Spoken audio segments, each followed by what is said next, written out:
du coup, je rappelle le programme Cap Numérique. C'est un programme de webinaire. Donc, dans toute la Bourgogne-Franche-Comté, vous avez des conseillers CCI qui animent des webinaires et aussi qui proposent des accompagnements individuels sur les différents aspects du numérique, de la transition numérique de votre entreprise. Et on a aujourd'hui avec nous un conseiller numérique, donc du programme national conseiller numérique, Sylvain, pour co-animer avec moi et pour répondre à toutes vos questions dans le fil de discussion. Merci à nos financeurs. Et euh, voilà un petit aperçu des contacts que vous aurez aussi évidemment en fin de webinaire si vous souhaitez aller plus loin avec un conseiller local sur divers aspects. Et bien sûr, aujourd'hui, on a la chance d'avoir l'intervention d'une spécialiste, d'une consultante en cybersécurité. Donc, elle sait vraiment de quoi elle parle. C'est son métier, son quotidien. Et je vais lui laisser la place pour nous donner tous les conseils pour adopter des bonnes pratiques quand on est une petite entreprise, voilà, pour se protéger. Euh, à toi, Elodie. Merci beaucoup pour cette présentation. Merci beaucoup, Amélie. Je vais du coup reprendre la main sur le partage. Eh bien, merci à vous. Alors, effectivement, aujourd'hui, on va un peu parler de cybersécurité. On va surtout parler de bonnes pratiques et notamment d'outils, de choses que vous pouvez mettre en place, hein, quelle que soit la typologie de votre entité, que ce soit effectivement dans le secteur hôtelier. J'ai vu passer un commentaire dans le chat ou dans d'autres secteurs, on le verra tout à l'heure, hein.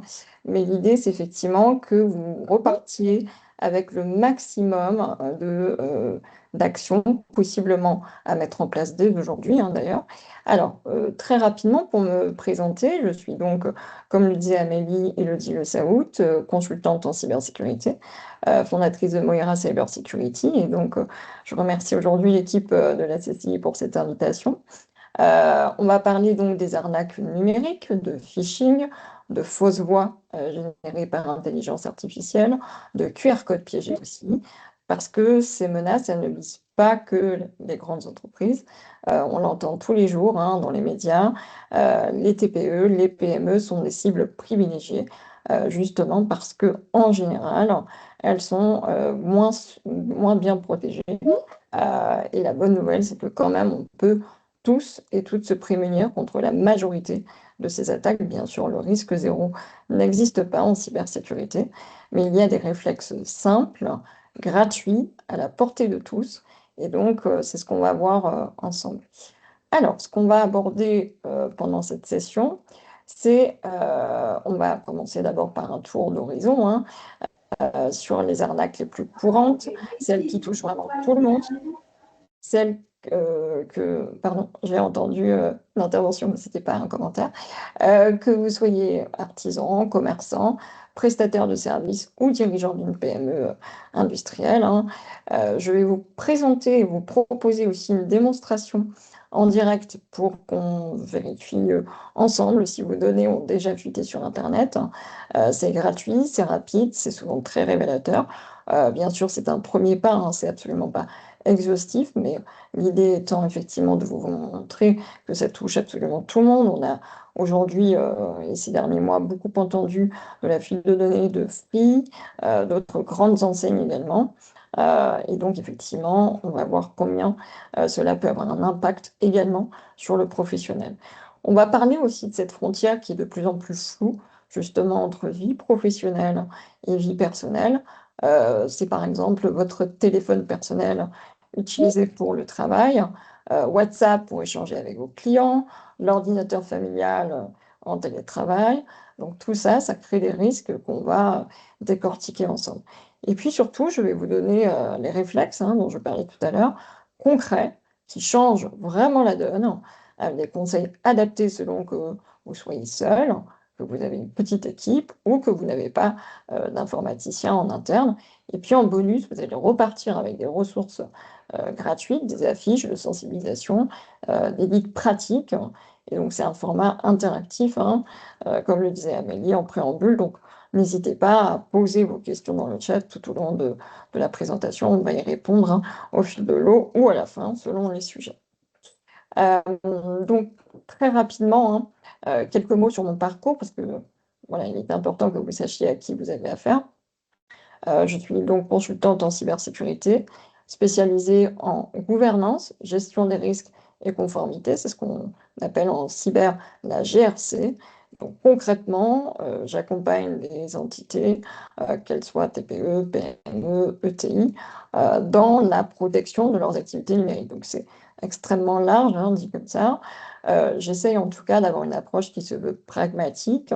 Je ne suis pas là pour vous faire peur, pour vous noyer sous le jargon technique, hein. Au contraire, aujourd'hui, je suis là plutôt pour vous donner des clés qui se veulent concrètes, adaptées aussi à votre réalité de chef d'entreprise. Et donc, j'anime aussi le podcast Cyberwoman qui met en lumière des parcours de femmes dans la cybersécurité. Parce que oui, on est encore seulement 11 à 14% selon les études de femmes dans ce secteur en France. Et donc, c'est aussi important d'en parler. Donc, vous retrouverez aussi mes coordonnées à la fin de la présentation si vous souhaitez prendre attache avec moi. Alors, juste pour démarrer, un tout petit sondage. Avant d'entrer dans le vif du sujet, j'aimerais vous poser une question. Donc, vous pouvez évidemment répondre dans le chat avec la lettre correspondante. Est-ce que vous avez déjà été victime d'une tentative d'arnaque? Est-ce que c'était dans le contexte professionnel ou dans un contexte personnel? Les deux, peut-être, ou jamais. Vous pouvez prendre quelques secondes du coup pour y répondre.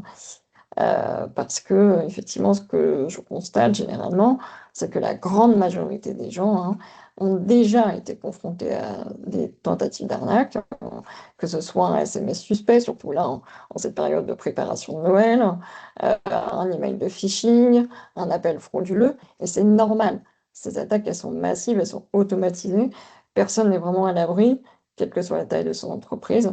Donc, ce qui compte, c'est vraiment de savoir déjà les reconnaître, hein, et réagir correctement. Donc, c'est ce qu'on va voir.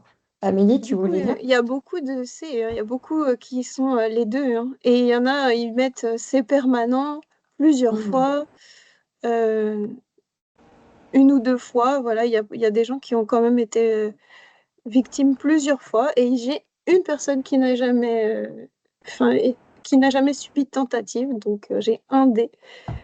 Et il y a des personnes qui ne pensent pas avoir été victimes, donc voilà. Mais la majorité, c'est vraiment les deux, donc pro et perso. Et puis, pas mal de B dans le contexte perso. D'accord. Bah, ça correspond à effectivement ce qu'on voit, hein, sur le terrain, de plus en plus en tout cas. Vous avez des fuites de données qui sont quasiment quotidiennes. On en parlera tout à l'heure et on verra comment aussi en prendre compte sans avoir une peur permanente non plus, hein. L'idée n'est pas de vous affoler, mais de savoir comment réagir et de savoir aussi, d'une certaine manière, s'en prémunir, bien sûr. Donc, on va voir dans une première partie les arnaques qui touchent vraiment tout le monde. Et donc, on va passer en revue les techniques les plus répandues. Alors, on va commencer par le grand classique, entre guillemets bien sûr, le phishing ou le hameçonnage en français. Le principe, il est simple, vous recevez un email, un SMS ou un message qui usurpe l'identité d'une entité de confiance, donc ça peut être votre banque, l'assurance maladie, un transporteur de colis, surtout là pour Noël, les impôts, bref. L'idée est de vous soutirer des informations sensibles ou de vous faire cliquer sur un lien malveillant. Il y a quand même des signaux d'alerte que vous pouvez repérer. Premièrement, l'urgence artificielle. Donc, on vous dit, votre compte, il va être fermé dans 24 heures, action requise immédiatement. Bref, les escrocs, ils jouent aussi sur la panique, hein, pour court-circuiter tout simplement votre réflexion. C'est de la neuropsychologie. On fonctionne un peu tous de la même façon. Et donc, c'est extrêmement efficace, malheureusement. Deuxièmement, les fautes d'orthographe ou les formulations inhabituelles, même si, notamment avec l'intelligence artificielle, les attaques sont quand même de plus en plus sophistiquées. Il y a des correcteurs où l'intelligence artificielle aussi fait ça très bien pour faire en sorte qu'il y ait de moins en moins de fautes. Ce n'était pas du tout le cas avant, hein, où c'était assez grossier. Mais parfois, il reste des indices. Troisièmement, l'adresse email de l'expéditeur. Donc, il ne faut pas forcément uniquement regarder le nom affiché, parce que parfois vous pouvez avoir par exemple La Poste ou Colissimo, mais il faut regarder l'adresse complète. Donc si elle ne correspond pas au domaine officiel, donc @laposte.fr par exemple, c'est suspect. Quatrièmement, le lien proposé. Donc là, vous n'êtes pas obligé de cliquer, hein. Vous pouvez simplement passer votre souris dessus et là, vous avez une URL, hein, le lien, hein, qui s'affiche et donc qui doit normalement, si c'est un utilisateur légitime, hein, correspondre au site officiel. Si ce n'est pas le cas, c'est déjà un indice. Et cinquièmement, toute demande inhabituelle de mot de passe, de coordonnées bancaires, de numéro de sécurité sociale, ça c'est vraiment quelque chose qui doit vous mettre la puce à l'oreille. Donc, les exemples les plus fréquents en ce moment, c'est les faux emails bancaires, les arnaques au CPF, hein, qui persistent malgré le fait qu'il y a beaucoup de gens qui font des campagnes de sensibilisation et le gouvernement également, hein. Les faux colis avec des frais à payer, donc 1,99 €, etc. Et donc, ils récupèrent votre numéro de carte bancaire, hein, tout simplement, voire encore plus d'informations. Et les fausses mises à jour aussi de carte vitale qu'on a vu essaimer ces derniers mois. Donc le réflexe à avoir, c'est en cas de doute, vous ne cliquez jamais. Vous fermez le message, vous allez directement sur le site officiel en tapant l'adresse dans votre navigateur, et là vous êtes sûr d'arriver au bon endroit. Deuxième arnaque qui est particulièrement, on va dire, dangereuse, notamment pour vous, entrepreneurs, c'est l'arnaque au président, qui est aussi appelé FOVI pour les faux ordres de virement international.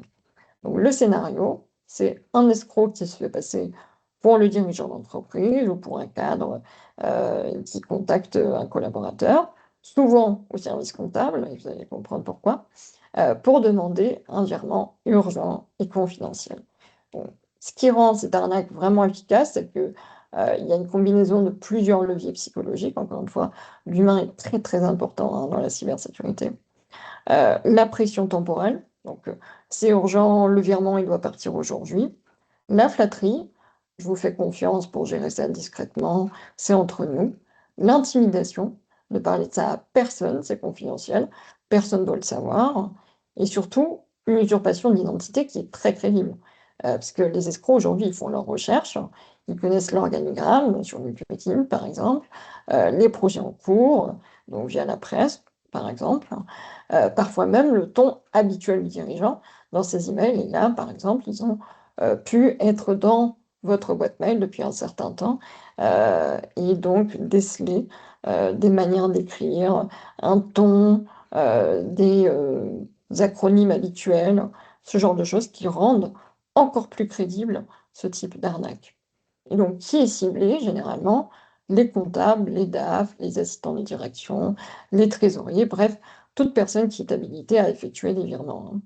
L'impact financier aujourd'hui peut être vraiment catastrophique, hein, sur ce genre d'arnaque. Ça va de plusieurs dizaines de milliers d'euros en moyenne, hein, mais parfois beaucoup plus, hein.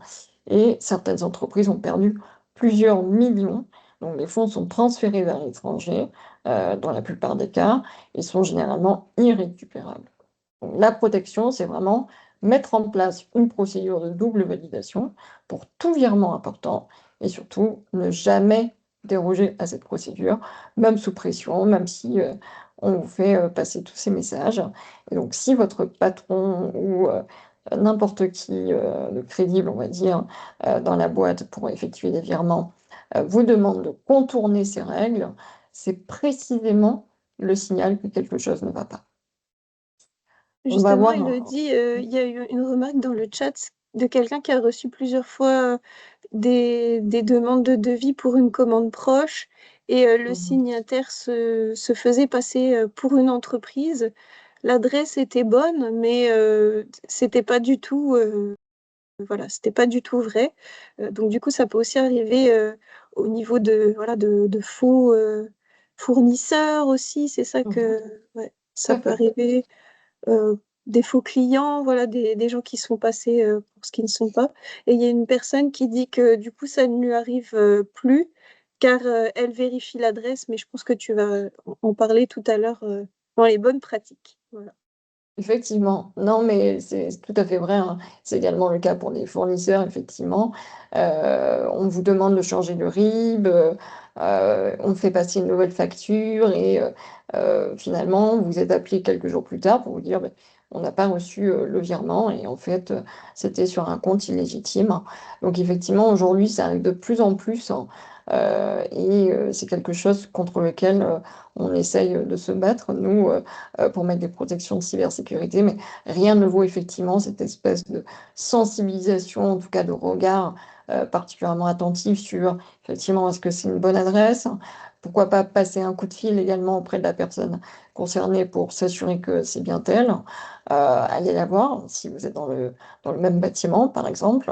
Ça paraît assez bête, mais effectivement, rien ne vaut la protection ultime qui est de demander directement à la personne si c'est réellement le cas. On va voir effectivement tous ces moyens de protection juste après. Mais pour finir ce panorama un peu des arnaques qui touchent aujourd'hui de plus en plus les entrepreneurs, on a également ce qu'on appelle le phishing. Celle-ci, elle est vraiment en pleine explosion, hein. C'est du phishing sur les QR codes. Donc le principe, c'est des QR codes frauduleux qui sont souvent collés par-dessus les vrais. Ça peut être sur des parcs-mètres, ça peut être sur des bornes de recharge, sur des menus de restaurants même parfois, ou envoyés par mail ou par courrier, hein. Donc quand vous les scannez, vous êtes redirigé vers un site malveillant qui va chercher à récupérer vos identifiants ou vos coordonnées bancaires. Et donc où est-ce qu'on les trouve? Comme je disais, ben, sur les parcs-mètres et les bornes de recharge aujourd'hui, c'est devenu un vrai classique, hein. Dans les restaurants, sur les menus, sur des affiches aussi dans les lieux publics, hein, sur de faux PV stationnement aussi, laissés sur les pare-brises. Même dans des courriers donc, qui imitent des documents officiels, hein, y compris des impôts par exemple, hein, et même dans les emails professionnels où le QR code vient remplacer justement le lien cliquable pour contourner pardon, les filtres de phishing dont je parlais tout à l'heure. Et donc pourquoi c'est particulièrement dangereux? Parce que bah, le QR code il est opaque, hein, on ne voit pas forcément en dessous quelle est l'URL avant de l'avoir scanné. Et parce qu'on est souvent pressé quand on scanne, hein, quand on veut payer son parking rapidement pour aller à un rendez-vous client, quand on veut commander au restaurant et qu'on est en train de parler justement avec un client ou un collaborateur, et donc on est moins vigilant. Donc les bons réflexes, là, c'est vraiment de vérifier que le QR code n'est pas un autocollant collé par-dessus un autre, hein. Regardez aussi l'URL qui s'affiche avant d'ouvrir la page, donc en haut de votre téléphone souvent, et privilégier effectivement les applications officielles plutôt que de scanner et ne jamais, jamais saisir d'identifiant ou de coordonnées bancaires après avoir scanné un QR code dans un lieu public. Quatrième menace, et celle-ci elle est vraiment inquiétante parce qu'elle exploite les progrès de l'intelligence artificielle, les deepfakes vocaux. Donc l'IA, elle peut désormais cloner une voix à partir de quelques secondes d'enregistrement audio. Les escrocs, ils utilisent aujourd'hui cette technologie pour usurper l'identité de proches, de collègues, de dirigeants. Et donc, il y a des cas qui sont documentés, hein, des appels d'un prétendu enfant en détresse qui demande une rançon à ses parents, la voix synthétique du PDG qui demande un virement urgent, comme on le disait tout à l'heure, des appels automatisés aussi avec des voix qui semblent parfaitement humaines, hein, pour proposer par exemple une offre d'emploi. Ça se voit très fréquemment ces dernières semaines. Et donc, comment ça fonctionne? L'escroc, en fait, il récupère des échantillons audio de sa cible. Ça peut être une vidéo sur LinkedIn ou sur YouTube, hein, un podcast, un message sur le répondeur, une intervention publique. Ensuite, il y a une IA qui génère une voix synthétique quasi indétectable, puisqu'il y a eu de vrais progrès, hein, en la matière. Et enfin, l'escroc passe un appel téléphonique ou envoie un message vocal avec une urgence, là aussi, entièrement fabriquée. Et donc, le réflexe, c'est de raccrocher, de rappeler sur le numéro habituel que vous avez dans vos contacts, parce que si c'est vraiment la vraie personne, elle comprendra, et si c'était un escroc, ben, vous venez de déjouer en quelque sorte l'attaque. Et pour vos proches, un conseil, convenez d'un mot de passe secret, une question dont seuls vous et eux connaissent la réponse. Et donc, en cas d'appel suspect, vous pouvez aussi vérifier immédiatement. Voilà pour le panorama. On passe maintenant à la partie démonstration. On va vérifier ensemble si vos données ont déjà fuité sur Internet. Donc, je vais vous présenter un outil gratuit qui est très connu et qui s'appelle Have I Been Pwned? Donc, en bon français, c'est Est-ce que je me suis fait avoir?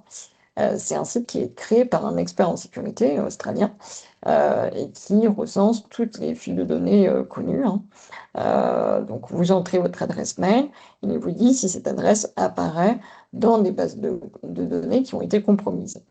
Donc, ce n'est pas du temps réel, c'est-à-dire que les bases de données qui viennent de fuiter ne font pas partie, ne sont pas directement dans l'outil, hein. C'est un peu la limite de ce genre d'outil, mais ça donne déjà une bonne idée de ce qu'on appelle en cyber la surface d'attaque, c'est-à-dire tous les points où vous avez potentiellement des fuites de données qui vous appartiennent, qui sont dans la nature. Et donc, ce que ça permet, c'est de découvrir aussi les services, donc les noms, hein, les entités où vos données ont fuité. Ça peut être LinkedIn, ça peut être Dropbox, ça peut être la Fnac, ça peut être Adobe, les sites de e-commerce. Et donc, le type de données concernées, c'est souvent des emails, des mots de passe, des adresses postales, des numéros de téléphone. Et vous avez aussi la date de chaque fuite, parce qu'il y a des fuites qui sont vraiment anciennes, hein. Est-ce qu'il y a un volontaire ou une volontaire pour qu'on teste son adresse mail en direct? Voilà, Elodie, tu as deux adresses mail. Je ne sais pas si tu peux copier-coller. On a Geneviève et l'autre personne, j'ai juste son nom de famille. Et une autre Alors, personne ça tombe sur bien le... parce qu'on a une adresse pro et une adresse perso. On va Mhm. peut-être faire un essai avec les deux. Alors, ce qui remonte souvent sur ce type d'outil, c'est quand même effectivement souvent des adresses perso. Parce qu'il y a beaucoup plus de fuites de données là-dessus que sur des adresses pro. Néanmoins, vous pouvez faire l'essai avec les deux naturellement. C'est toujours utile, hein, d'avoir effectivement une visibilité là-dessus. Alors, je viens de faire la première, celle de Geneviève, une data breach, c'est-à-dire une fuite de données qui est remontée. Bon, elle date, vous le voyez, d'avril 2019. Et là, ce que vous apprenez, c'est que Deezer, en fin d'année 2022, a été, en tout cas, a révélé une fuite de données qui a impacté plus de 240 millions d'utilisateurs, de clients. Donc, en fait, là, ce qu'on apprend, c'est assez dingue, c'est que cette fuite de données, pardon, elle date du milieu d'année 2019. Vous voyez, elle n'a été révélée que fin 2022. C'est pour ça que je vous disais que on a parfois des fuites de données qui sont beaucoup plus anciennes et qui remontent. Ce qu'on apprend, c'est que en fait, cette fuite de données, elle vient d'une tierce partie, c'est-à-dire peut-être un fournisseur, un logiciel, un partenaire de Deezer, qui a été donc vendu. En tout cas, la fuite de données a été vendue. Et on a effectivement des forums de hackers qui ont redistribué cette fuite de données, en tout cas cette base de données qui avait fuité. Et donc, ça a impacté plus de 229 millions de personnes avec des emails, avec des adresses IP, donc c'est pour vous identifier, des noms, aussi des pseudos, des genres même, hein, et aussi la localisation géographique de ces clients. Et donc là, vous voyez la liste de vos données, Geneviève, qui ont potentiellement fuité. Donc votre date de naissance, votre adresse mail, votre genre, votre localisation géographique, votre adresse IP, votre nom, la langue que vous parlez et votre pseudo sur Deezer. Et là, vous pouvez faire View Details. Et là, vous avez encore un petit peu plus d'informations. Et effectivement, ça vous permet d'avoir un peu de contexte là-dessus et potentiellement de savoir comment réagir. On le verra tout à l'heure. Vous pouvez faire des plaintes auprès de la CNIL. Vous pouvez aussi faire tout un tas d'actions. On en parlera tout à l'heure. Est-ce que vous souhaitez que j'essaye avec du coup l'une des deux autres adresses? Data breaches, donc fuite de données, encore une fois. On a site 0day. Donc là, c'est une collection de plus de 23 000 fuite sur des sites connus, apparemment, sur là aussi des forums de hackers, et donc avec adresse mail, vous le voyez, et mot de passe, qui date donc de novembre 2020. On remonte un peu dans le temps, octobre 2019, là on voit que c'est lié à, je ne sais pas vraiment, PDL. Alors, bonne question. Peut-être que ça vous dit quelque chose, ou peut-être pas. Parce que parfois, ce qu'on découvre, c'est que les données, en fait, elles sont achetées par ce qu'on appelle des data brokers, c'est-à-dire des gens dont le métier, c'est d'acheter et de revendre des bases de données pour tout un tas de gens. Pas que des cyberattaquants, bien sûr, mais ça peut être Amazon qui va racheter des données, par exemple, d'Arty, pour savoir quels sont vos coûts, quelles sont aujourd'hui vos habitudes de consommation, qu'est-ce qui pourrait vous plaire dans votre panier et dans les suggestions qu'ils vous font. Et donc, ces bases de données aujourd'hui, elles valent de l'or. Vous avez vu tout à l'heure pour Geneviève, toutes les données extrêmement précieuse qu'il y avait. La langue qu'elle parlait, sa localisation, son genre, ce sont des données qui aujourd'hui permettent de vous donner accès à des produits personnalisés, de faire de la pub qui vous conviennent parfaitement. Et donc, effectivement, il y a aussi des vrais sujets d'intimité, d'une part, naturellement, de sécurité, bien sûr, c'est de ça dont on parle aujourd'hui, mais aussi tout simplement de droit à la vie privée et ce que ça veut dire aujourd'hui d'être tracé, en quelque sorte, dans ses moindres faits et gestes sur Internet. Vous le voyez, il y a d'autres services comme vérification.io que je ne connais pas non plus, hein. On apprend beaucoup, beaucoup de choses sur ces fuites de données, des services dont on n'attend pas forcément un retour, ou en tout cas dont on n'a pas forcément connaissance. Et là, vous voyez, il y a encore plus de données, y compris votre employeur, y compris donc votre comment dire, job title, c'est-à-dire votre poste, votre adresse physique, et ça c'est extrêmement inquiétant quand même. Et là, effectivement, vous avez encore une fois le détail de qu'est-ce qui s'est passé et pourquoi. Et là, vous avez Café Presse, et vous avez là aussi encore votre adresse physique qui a fuité. La question, c'est le site de test étant américain, les infos qu'on lui donne sont donc connues des services secrets américains, loi Patriot Act. Alors, je sais, ça me parle pas trop vu que c'est pas mon domaine, donc je te laisse répondre à cette question. Alors, on utilise là où on se parle Teams, qui est également un outil américain. Aujourd'hui, on est dans un monde effectivement où les GAFAM détiennent énormément de données et sont, on le sait, liés avec tout un tas d'actes, donc Patriot Act, dans le cadre du terrorisme, du contre-terrorisme depuis le début des années 2000, mais aussi le FISA, le Cloud Act et d'autres réglementations et on va dire lois qui sont apparues ces 2 dernières décennies pour effectivement permettre, notamment aux services de renseignement, mais pas que, américains, d'avoir accès à un certain nombre de données nous concernant. Et donc là, sur un outil comme celui-ci, vous avez effectivement uniquement des bases de données qui ont fuité, qui sont publiques. C'est-à-dire, ce qui figure là, ce n'est pas des choses qui sont tout droit du dark web en temps réel, encore une fois. Ce sont des fuites de données qui ont été publiques. On l'a vu dans le cas de Geneviève tout à l'heure. Pour Deezer, c'est une fuite de données qui datait de 2019, mais elle n'a été ajoutée sur ce site qu'en 2023, à la suite d'une déclaration de Deezer fin 2022, comme quoi ils avaient été victimes en 2019 d'une fuite de données.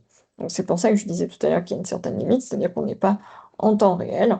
Je vais vous montrer un autre outil juste après, sur du temps réel, celui-ci, qui s'appelle Bonjour la fuite, et qui permet d'avoir effectivement une cartographie jour par jour, notamment française, de toutes les fuites de données qu'il peut y avoir et de tous les problèmes que peuvent rencontrer ces sociétés, c'est-à-dire des ransomware, des rançongiciels, des attaques dont ils sont victimes et qui ont de fait permis la fuite de données en conséquence. Là, ce que vous voyez, juste pour finir, c'est que sur ce site, vous avez plus de 929 sites qui ont donc été pawnés, c'est-à-dire ils ont été fuités, bon, ils ont fait l'objet de fuites de données plutôt, et plus de, là je vous laisse lire, 17 milliards de comptes qui ont fuité. Donc c'est juste gigantesque. Et c'est là qu'on prend peut-être la mesure de ce que ça veut dire en termes de sécurité, mais aussi de confidentialité. Donc je vais vous montrer très rapidement, ce qui n'est pas forcément prévu, mais je pense que ça peut être important de vous montrer Bonjour la fuite, qui est un outil qui est là aussi gratuit, accessible à absolument tout le monde, et qui permet effectivement de se rendre compte de l'ampleur du désastre, si j'ose dire. Elodie, on a juste une petite demande pour avoir le lien du site et je voulais juste faire la remarque que vous aurez accès à la présentation et du coup, je pense que tu nous mettras les liens qu'il faut, Oui, bien sûr. bien entendu. Oui, je rajouterai. Alors là, vous avez effectivement le QR code que j'ai montré tout à l'heure, que vous pourrez, qui n'est pas vérolé, hein, puisqu'on parlait des QR codes dont j'en vois tout à l'heure. Rassurez-vous, c'est un QR code sain qui permettra juste d'aller sur avabin.org que je viens de montrer, avec les 3 adresses mail qu'on a testées. Mais là, effectivement, on est sur Bonjour la fuite, et donc je le rajouterai, je le donnerai ici aussi à Amélie pour qu'elle puisse le rajouter sur le site, vous permettant d'y accéder effectivement même après avec le replay qui va également être mis à votre disposition. Et on a une petite question pour préciser si c'est dû à des piratages ou à des ventes des données par ces sites. Voilà. Alors là, ce sont uniquement des piratages, ce que je vous montre là. Pour ce qui est des ventes, quand ce sont des acteurs légitimes, donc je prenais l'exemple tout à l'heure de Darty qui va vendre à Amazon, c'est un cas fictif, hein, mais pourquoi pas, eh bien là, ce sont des ventes tout à fait légales, et donc on n'en a même pas connaissance en réalité. Ce dont on a connaissance là, ce sont uniquement des piratages et donc des fuites de données qui sont malveillantes. Donc vous imaginez effectivement que c'est encore plus vaste ce monde des données et que vos données sont absolument partout aujourd'hui. Donc on verra comment s'en prémunir ou en tout cas limiter la casse et surtout comment éviter les arnaques dont on a parlé tout à l'heure. Mais effectivement, on peut difficilement se prémunir de la vente de ces données, puisque souvent, hein, vous le voyez, même avec le RGPD, hein, qui est donc la réglementation depuis 2018, qui permet d'encadrer dans une certaine mesure au niveau européen l'utilisation de vos données. Et vous pouvez à tout moment demander d'accéder à, par exemple, quelles sont les données que Darty possède me concernant, de les modifier, de les rectifier, mais également de les supprimer. Donc, n'oubliez pas que vous pouvez faire ces demandes de droit à tout moment. Vous y avez accès notamment en bas des sites internet, la plupart du temps, pour demander dans l'onglet souvent politique de confidentialité à ce qu'on appelle le délégué à la protection des données ou encore DPO. S'il est possible, en tout cas, de demander la mise en application de vos droits liés au RGPD et donc droit d'accès, de rectification, de modification et d'effacement.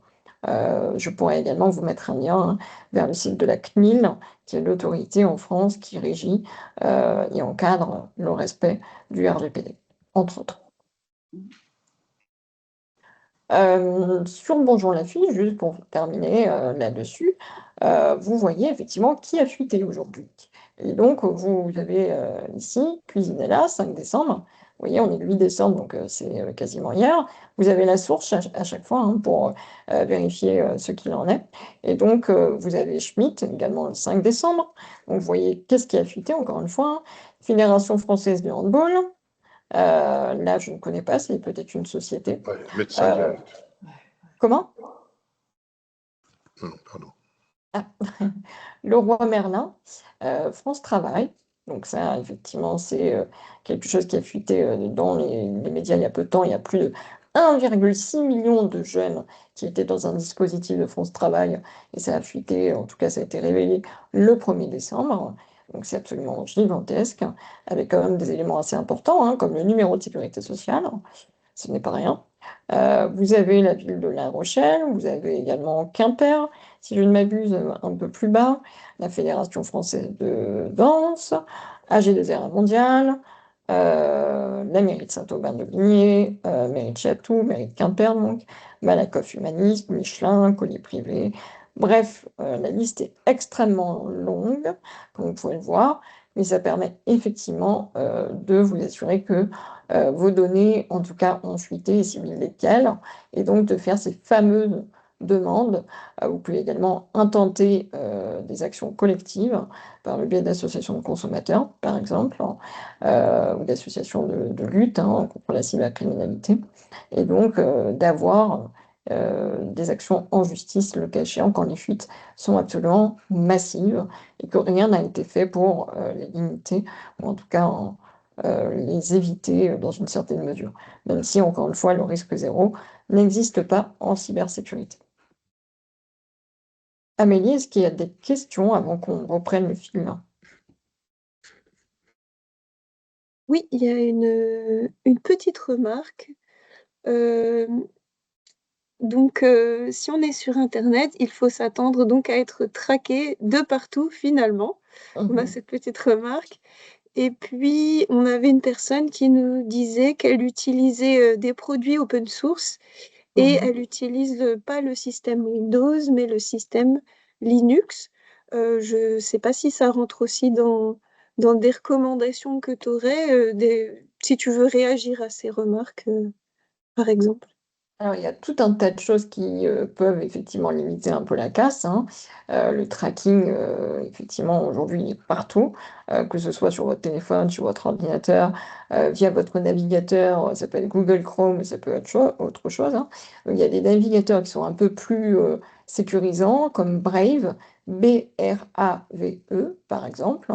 Il y en a d'autres, hein, naturellement, qui permettent effectivement de limiter les trackers, en tout cas de pouvoir vraiment ajuster le niveau de confidentialité que vous souhaitez. Maintenant, c'est difficile, voire impossible. Aujourd'hui, même si vous refusez tous les cookies, hein, quand vous allez sur les sites internet, même si vous avez une hygiène informatique irréprochable, et on en parlera tout à l'heure, de limiter totalement, en tout cas d'avoir aucune fuite de données en votre nom.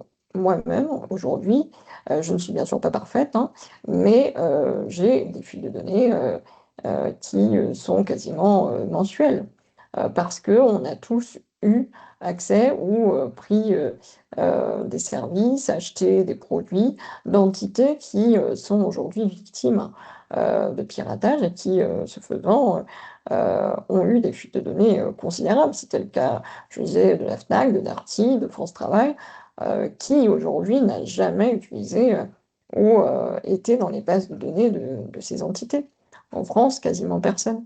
Donc, même si vous mettez en place toutes ces mesures, toutes ces bonnes pratiques, il y en a quand même beaucoup et vous limitez considérablement les arnaques, puisque l'idée c'est, oui, vous n'avez peut-être pas la main sur les fuites de données, mais ce que vous pouvez faire, c'est vous prémunir des arnaques qui vont avoir lieu à la suite de ces fuites de données. Donc, on parlait tout à l'heure du phishing, on parlait tout à l'heure de la fraude au président. En fait, ils se servent de ces fuites de données, de toutes ces informations qui sont littéralement de l'or pour vous mettre en confiance, pour vous arnaquer. Et ça, vous avez la main dessus. Et c'est précisément l'objectif de ce webinaire, que de vous mettre en garde contre ça, déjà de vous alerter sur le sujet, peut-être de demander des comptes à ces entités, si vous le souhaitez, d'engager des actions, mais surtout de vous mettre dans une posture de réflexe, de bonne pratique pour limiter ces arnaques. Vous ne pouvez quasiment pas avoir d'impact sur les fuites de données aujourd'hui, mais vous pouvez en avoir sur qu'est-ce qu'on fait quand on est victime d'une arnaque. Et on a un petit partage du coup pour adresser une plainte à la CNIL si jamais nos données, enfin les données qu'on détient, j'imagine c'est dans ce sens-là. Je pense que tu vas mieux préciser que moi. Alors, Quand est-ce qu'il faut adresser une plainte? sur le site de la CNIL, vous avez effectivement tout un laïus sur comment on dépose une plainte, et alors notamment dans quel cadre, qu'est-ce qu'on doit avoir comme preuve, parce que naturellement on ne peut pas aller sans aucune preuve déposer plainte contre ces entités le cas échéant. Je vous mettrai effectivement les liens de la CNIL et tout ce qu'on peut faire sur le site internet que tu partageras effectivement, Amélie, dans le cadre du replay, pour plus de simplicité, ou ça fera peut-être l'objet d'un autre webinaire le cas échéant. On a une question de quelqu'un qui se demande si un VPN le protège vraiment. Alors, oui et non. Il limite effectivement traçage, si je puis dire, de votre localisation, il ne fait pas beaucoup plus que cela. Donc, les vendeurs de VPN, effectivement, promettent parfois une sécurité accrue, etc. Alors, c'est notamment utile, un VPN, pour avoir accès à son entreprise depuis un lieu extérieur. Par exemple, dans le contexte du télétravail, pour avoir accès à des services de son entreprise en n'étant pas dans les locaux. Donc, c'est utile pour ça. C'est utile quand on est aussi dans des lieux publics pour ne pas se connecter au Wi-Fi, par exemple, du café ou du McDo. C'est utile pour ça. Dans les autres contextes, ça n'est quasiment pas utile pour le kidam moyen, qui est soit chez lui, soit au bureau. Il n'y a pas forcément d'utilité d'avoir un VPN aujourd'hui.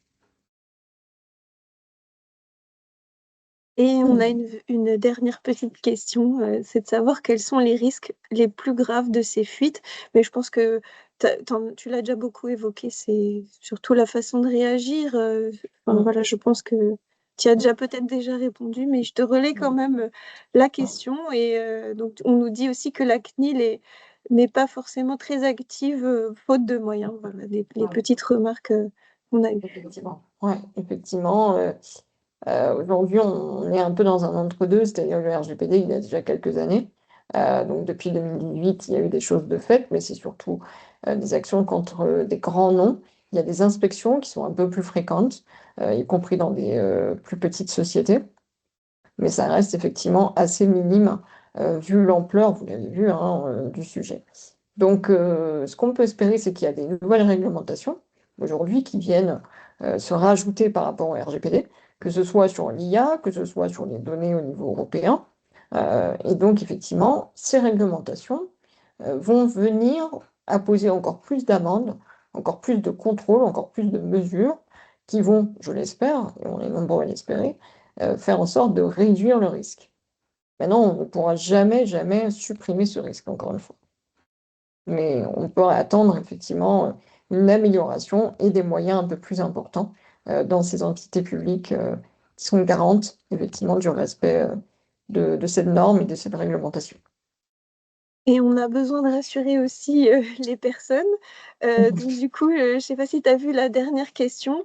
C'est une personne qui constate du coup qu'elle a été, voilà, elle constate qu'il y a eu des fuites de ces données sur le site que tu as partagé et bah, elle se demande que faire maintenant, comment corriger ça, voilà, comment réagir à ça.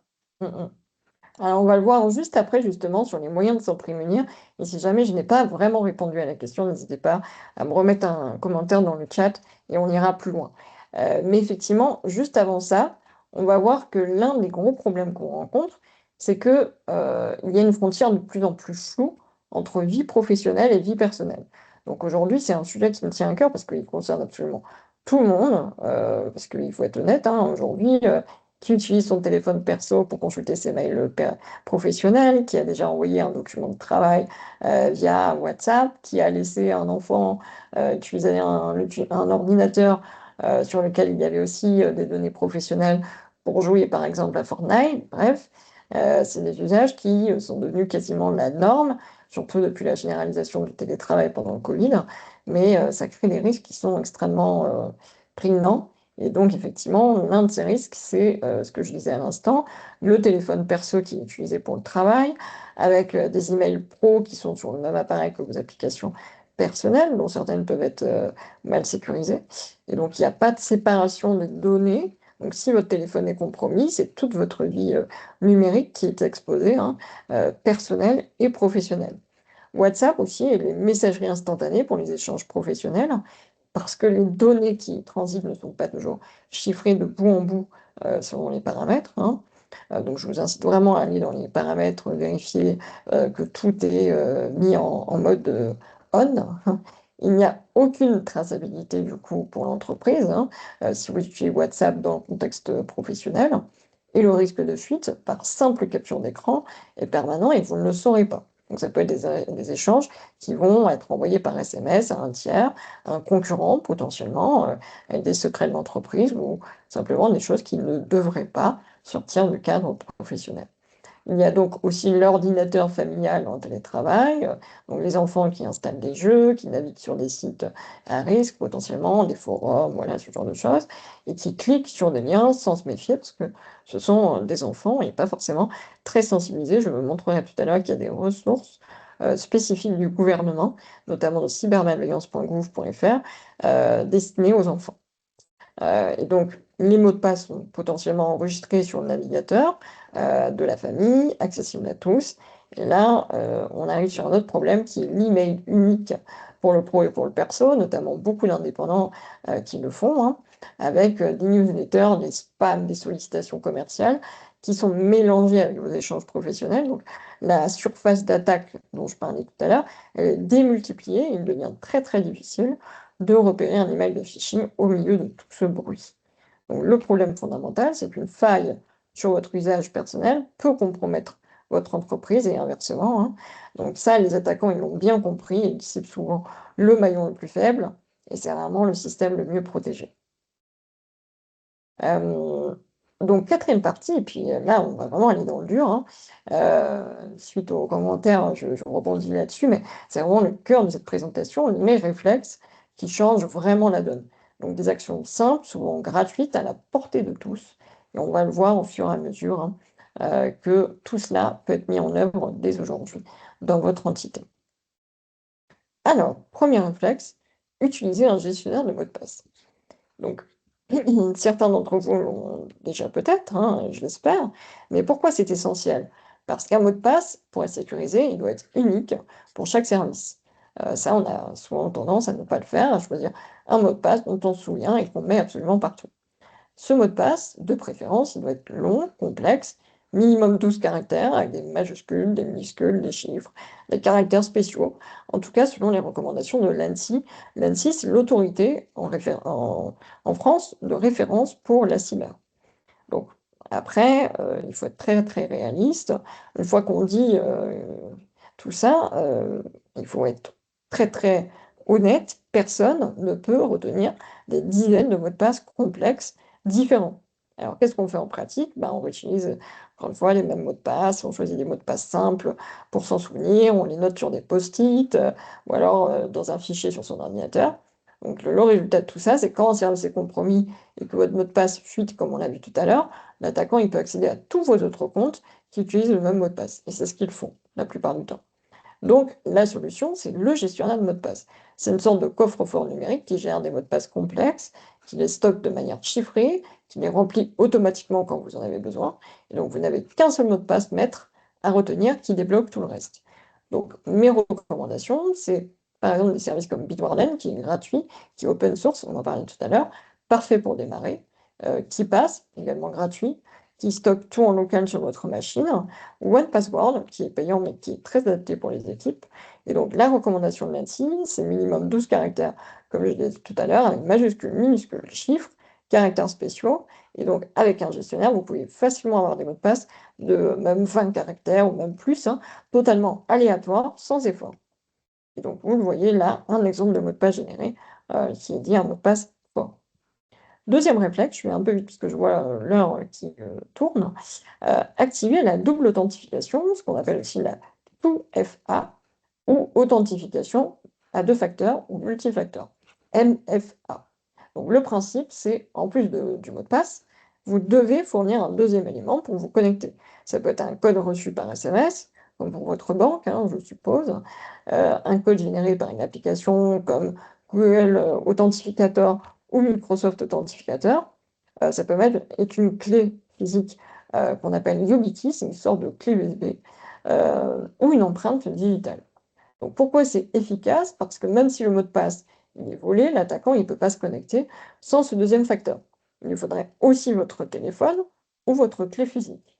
Donc selon Microsoft, par exemple, d'après une étude hein, qui est sortie il y a peu de temps, la double authentification bloque 99,9% des attaques de compte. Donc c'est probablement la mesure de sécurité avec le meilleur rapport efficacité par rapport à l'effort que ça génère. Donc, activez en priorité sur votre email principal.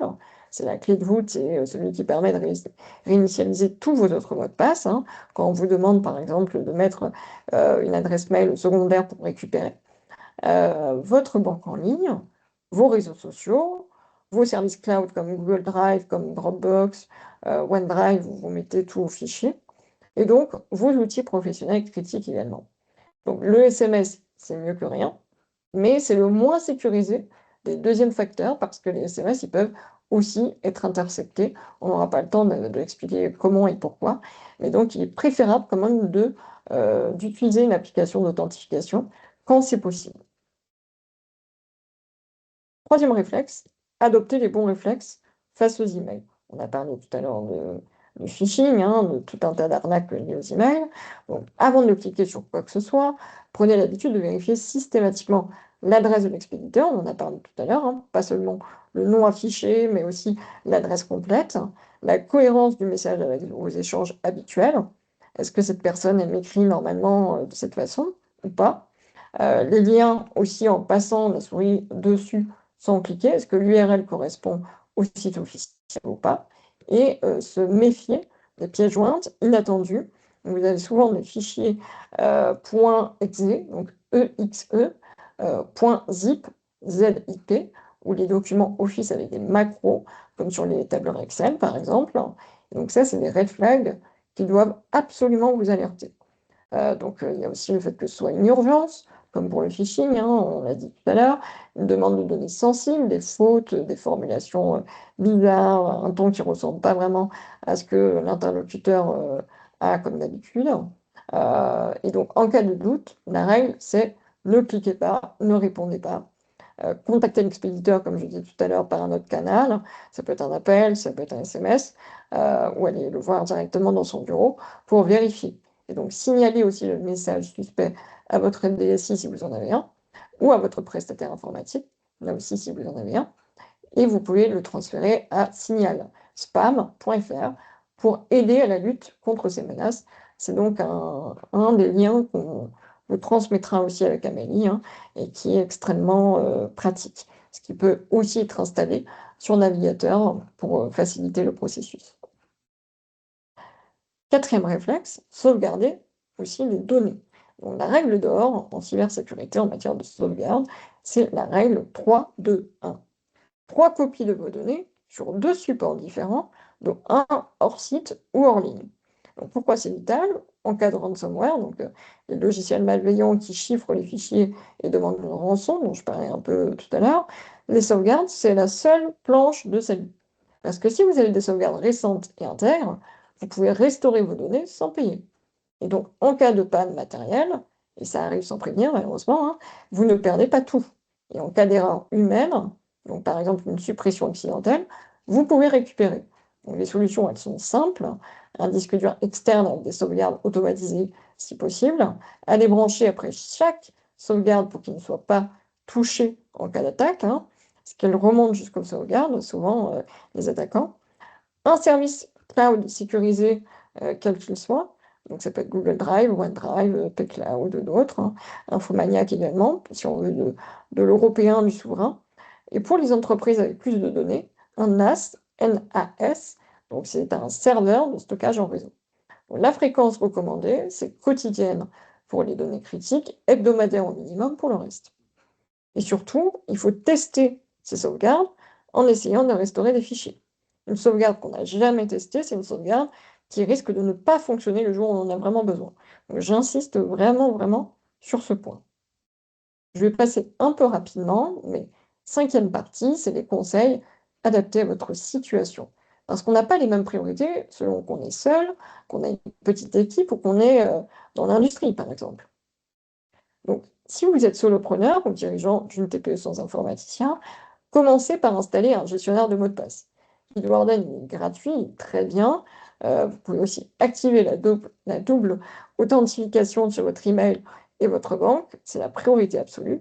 Mettre en place des sauvegardes automatiques sur le cloud et séparer autant que possible, comme je le disais tout à l'heure, les usages pro et perso. Donc, au minimum, ayez une adresse mail dédiée à votre activité professionnelle. Si vous avez une PME avec quelques collaborateurs, c'est la sensibilisation de l'équipe qui est cruciale.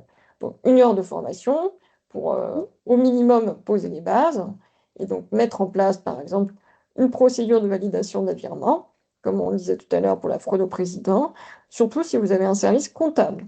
Et donc s'assurer aussi qu'il y a un antivirus à jour sur tous les postes, et définir une politique de mot de passe claire.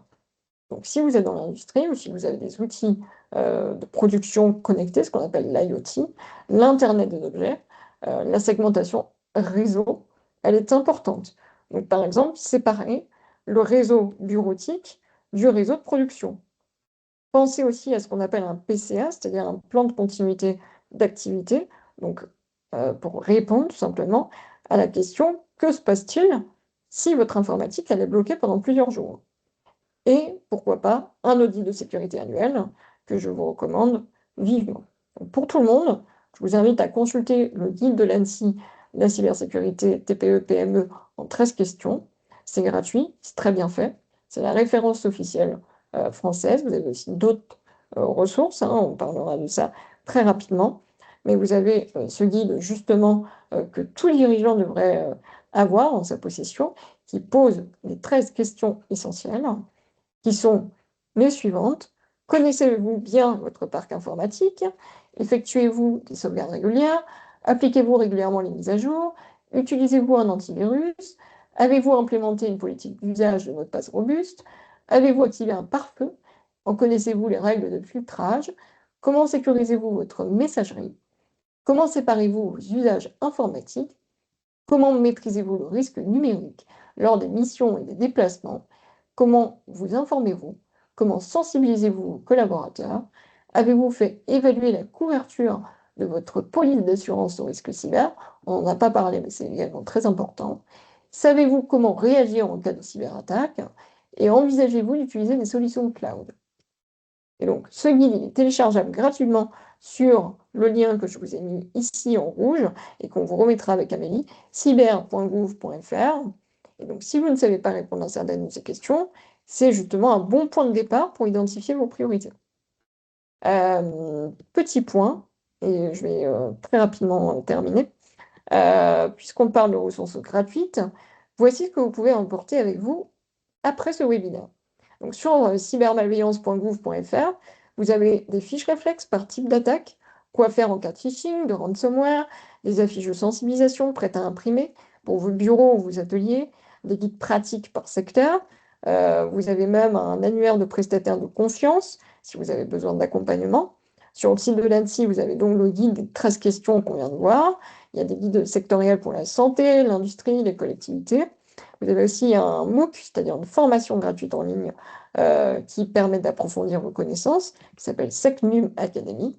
Et donc, pour vos équipes, il existe des affiches que vous pouvez imprimer, des quiz de sensibilisation, des vidéos courtes. Donc, tout ça, c'est gratuit, c'est à votre disposition. Et donc, n'hésitez pas à vous en servir, puisque afficher une fiche sur les bons réflexes email dans la salle de pause, c'est déjà de la sensibilisation en soi. Donc, pour répondre à la question de tout à l'heure sur qu'est-ce que je peux faire quand je suis victime de fuite de données, vous aurez aussi tous ces éléments sur le site de cybermalveillance.gouv.fr, où vous avez un espace pour les pros et un espace pour les persos. Et donc, tout un tas de bonnes pratiques et de choses à faire en cas de fuite de données, notamment. Et donc, pour conclure. Et je voulais dire aussi qu'il y a des événements CCI, comme ce webinaire, et puis des événements présentiels aussi. Donc, n'hésitez pas à vous rapprocher aussi de vos conseillers locaux. Tout à fait. Et donc, pour terminer, les 5 réflexes à retenir, c'est petit 1, utiliser un gestionnaire de mots de passe, donc un mot de passe unique et complexe par contre, sans effort de mémorisation. 2, activer la double authentification sur tous vos comptes critiques. C'est la mesure la plus efficace contre le piratage. 3, de rester vigilant face aux emails. Vérifiez avant de cliquer. En cas de doute, ne cliquez pas. 4, sauvegarder efficacement et régulièrement vos données sur la règle 3-2-1 qu'on a vu tout à l'heure. 3 copies, 2 supports, 1 en ligne. Et donc, testez vos sauvegardes. 5, séparez vos usages pro et perso autant que possible pour limiter la surface d'attaque. Et donc, si malgré tout vous êtes victime d'une attaque, les réflexes à avoir, c'est ne payer jamais de rançon, déconnecter les machines du réseau pour limiter la propagation, contacter cybermalveillance.gouv.fr pour être accompagné et porter plainte. Donc la cyber, aujourd'hui, on l'a vu, c'est extrêmement vaste, hein, et encore, on n'a vu qu'une toute petite partie. Ce n'est pas une destination, c'est vraiment un chemin. L'important, c'est pas d'être parfait du jour au lendemain, c'est vraiment de commencer et de progresser. Et donc, à partir de toutes ces petites actions, vous allez vraiment améliorer votre posture de cybersécurité. Et donc, si vous souhaitez aller plus loin, je vous propose aussi un diagnostic cyber gratuit. C'est un échange de 30 à 60 minutes pendant lequel on va faire le point sur votre situation, votre niveau de maturité actuel, vos priorités en matière de sécurisation, les premiers réflexes que vous pouvez mettre en place. Donc, c'est adapté à toutes les structures, TPE, PME, ETI, quel que soit votre secteur ou votre niveau actuel. Il n'y a pas de mauvaise réponse, pas de jugement. C'est vraiment un premier pas pour y voir plus clair. Et donc, vous avez un QR code à l'écran que vous pouvez scanner pour réserver votre créneau. C'est un formulaire très rapide à remplir, hein, et je vous recontacte ensuite pour caler un rendez-vous. Et donc, l'URL, elle est aussi affichée, si vous préférez la taper, dans le site, enfin sur le site qu'on va pouvoir vous envoyer à la suite de ce webinaire avec Et, Amélie, où vous aurez également effectivement ce lien. Mais je vous laisse scanner le QR code si vous le souhaitez. et aussi, je vous invite à suivre Elodie sur le réseau social LinkedIn. C'est comme ça qu'on l'a connue aussi, parce que tu partages beaucoup d'astuces, de prévention, et c'est sous un format accessible à tous, et c'est très apprécié. Et Merci. il y a des questions. Est-ce qu'on a encore le temps de te relayer des questions? Oui, bien Il sûr. y avait des questions précises sur certains outils. Et encore une fois, si on n'a pas répondu aux questions, vous aviez le QR code tout à l'heure et on mettra le lien bien sûr sur le site. Si vous avez des questions sur un outil que vous utilisez en particulier, je pense que ce diagnostic, cette entrevue avec toi, ce sera l'occasion pour avoir un deuxième avis. Et bien sûr, comme j'ai dit tout à l'heure, hein, il y a aussi le lien LinkedIn, je vous Mhm. donnerai tout, la présentation et tout ça. Je vous ai mis le lien dans la conversation. On a fait une page unique pour tous les supports qu'a partagé Elodie. Je vous invite à aller à aller consulter cette page incessamment sous peu, le temps qu'on mette tout ça à jour. Euh, le lien LinkedIn, il est déjà sur cette page si vous voulez suivre, aller consulter le portrait d'Elodie. Les deux questions qu'il y avait, c'est sur des outils. Il y avait une demande d'avis sur. Je ne sais pas si tu as le chat sous les yeux, parce que Oui, comme ce n'est pas ma spécialité, j'ai peur de dire NordVPN. des bêtises. Ouais. Donc, il a demandé un avis sur NordVPN, Mhm. NordPass et NordLocker, qui Mhm. sont, j'imagine, des outils très connus. En tout cas, moi, même en tant qu'utilisatrice YouTube, je vois tout le temps des publicités pour NordVPN. C'est quelque chose une marque qui fait beaucoup de publicité. On aimerait avoir ton avis sur ces trois outils notamment. Mhm. Alors, j'ai pas de partenariat avec aucun d'eux, donc je me sens assez libre de dire ce que je pense. Comme je le disais tout à l'heure, un VPN, ça peut être utile pour majoritairement deux utilisations. Première utilisation, avoir accès à la même configuration si on était dans les locaux de l'entreprise, quand on est à distance, donc notamment si on télétravaille pour avoir accès au serveur, pour avoir accès aux fichiers. Et donc ça, c'est une des utilisations des VPN. Vous avez peut-être entendu de Fortinet, ce genre de choses, ce genre d'outils extrêmement connus en entreprise. Pour une utilisation personnelle, deuxième usage, c'est quand vous êtes dans des lieux publics et que vous souhaitez effectivement pouvoir vous connecter de manière sécurisée au Wi-Fi du McDonald's, de la bibliothèque, de la cafétéria, etc. Et donc ça, effectivement, ça peut être utile dans ces configurations-là. Souvent, ces derniers vous disent aussi que ça permet d'effacer ses traces ou en tout cas d'être plus sécurisé. Pas forcément. En tout cas, si vous souhaitez être sécurisé, faites plutôt les actions que je vous ai proposées ici, plutôt que d'acheter un outil. L'essentiel de la cyber aujourd'hui, alors oui, il y a des outils formidables qui existent. Par exemple, pour effacer toutes ces données sur certains services, vous avez des outils comme Inconi, qu'on voit parfois sur YouTube et également dans le cadre de partenariats. On pourra vous mettre le lien éventuellement. Encore une fois, c'est pas sponsorisé, qui permettent justement d'avoir accès à ces fuites de données et de pouvoir aussi tout simplement, pas que sur des fuites de données, demander la suppression de données nous concernant. Donc ça peut être très utile pour éviter de faire la démarche à la main. Vous allez voir sur le site de la CNIL, hein, c'est assez fastidieux de demander la suppression de données parfois. Tout dépend de l'entité, mais il y a des entités qui sont peu matures sur le RGPD et qui donc parfois rechignent ou ont du mal à mettre en application cette demande d'exercice de droit. Et donc effectivement, ça peut prendre du temps, c'est fastidieux. Et donc, effectivement, je vois une deuxième question sur YubiKey. Est-ce que c'est un produit qui est plutôt bon pour la 2FA? Oui, tout à fait. C'est un des produits, en tout cas, une des façons de mettre en place de la double authentification qui est la plus sécure, en tout cas beaucoup plus que le SMS. Et ça coûte vraiment pas cher. On est aux Ah, alentours d'accord. de J'allais te 30 demander centimes. si c'était un outil payant. Non, Donc alors, pour des, c'est payant. Mm, mm. d'accord. Et c'est par exemple si les sites, donc par exemple moi sur Facebook, j'ai choisi de me double authentifier, mais est-ce que ça se rajoute en plus de ce que peut proposer un site Alors, on rajoute sur Google ou sur des non, non, gros. c'est un mode d'authentification. Là, pour l'instant, tu fais ta double authentification Facebook avec SMS, avec Google ou Microsoft Authentificator, ou par mail. C'est quoi ton double facteur? Oui, c'est ça, j'ai choisi deux adresses mail différentes, des numéros de téléphone pour.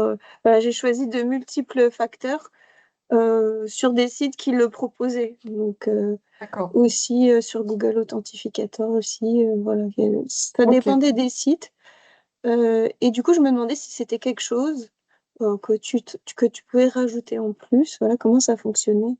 En fait, c'est un facteur. Donc, c'est-à-dire, c'est quand tu mets en place, par exemple, avec ta banque, le fait que ce soit par SMS, ben là, du coup, c'est avec un facteur qui est une clé physique. La YubiKey, c'est une clé physique. C'est comme une clé USB que tu viens brancher et qui permet de t'authentifier. Donc, plutôt que de remettre le code de ton SMS ou le code que tu vas avoir par email, eh bien, tu branches cette clé. Et on dit que c'est plus sécur. Pourquoi? Parce que, ben, comme c'est physique, un attaquant peut difficilement venir te prendre cette information d'authentification, ton deuxième facteur.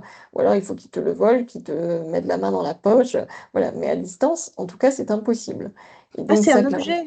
C'est J'avais un pas objet. compris. C'est Désolée. un Je me objet. fais vraiment l'avocat du diable. Voilà, je me fais vraiment l'ingénu. Mais là, pour le coup, je connaissais pas du tout. Effectivement, au niveau professionnel, j'ai déjà utilisé ce genre d'outil, mais je connaissais pas YubiKey. C'est pour tout le monde, en fait. On peut acheter un C'est ça. objet qui C'est sert ça. de double temps. D'accord. Merci beaucoup. Pas de rien. En France, vous avez des Logself, par exemple, qui proposent ce type d'utilisation aussi. Et donc, c'est très utile de manière générale, en plus du gestionnaire de mots de passe, bien sûr, de mettre en place effectivement des clés, voilà, des YubiKey en particulier. On parle parfois, vous avez peut-être entendu, FIDO2. En fait, FIDO2, c'est le protocole qui permet de le faire. Et donc, c'est quand même plutôt utile de le mettre en place surtout sur des services critiques. Comme j'ai dit tout à l'heure, des applications où vous avez un très très fort risque, vous n'êtes pas obligé de le mettre sur absolument tous vos services, quoique c'est encore mieux, mais pourquoi pas. Commencer par les plus critiques. Eh bien, merci beaucoup pour tous ces précieux conseils. En tout cas, on a deux personnes aussi qui ont fait la remarque que la présentation leur a beaucoup plu.